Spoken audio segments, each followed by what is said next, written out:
Hello friends, कैसे हो आप सभी। आशा करती हूँ कि आप सभी अच्छे होंगे। आज के इस वीडियो में हम बनाने वाले हैं क्यूट मक्खन और कृष्णा की खूबसूरत पेंसिल स्केच ड्राइंग। इस वीडियो में हम सीखेंगे कृष्ण जी की प्यारी क्यूट आईज, स्माइलिंग और लाफिंग एक्सप्रेशन, सुंदर बाल, मोर पंख और मक्खन चोर कृष्ण की क्यूट पोज को स्टेप बाय स्टेप बनाना। साथ ही आपको देखने को मिलेगी सॉफ्ट और स्मूथ पेंसिल शेडिंग के साथ सुंदर डिटेलिंग। तो चलिए दोस्तों, ड्राइंग शुरू करते हैं। वीडियो को पूरा जरूर देखिए, लाइक करें और चैनल को सब्सक्राइब करना न भूलें।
तो दोस्तों, हमारी क्यूट मक्खन चोर कृष्णा की पेंसिल स्केच ड्राइंग अब पूरी हो गई है।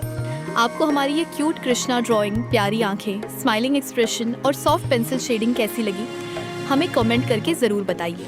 अगर आपको ये ड्राइंग पसंद आई हो तो वीडियो को लाइक करें और चैनल को सब्सक्राइब करना ना भूलें। फिर मिलेंगे एक नई और खूबसूरत कृष्णा ड्राइंग के साथ। तब तक के लिए थैंक यू, बाय बाय।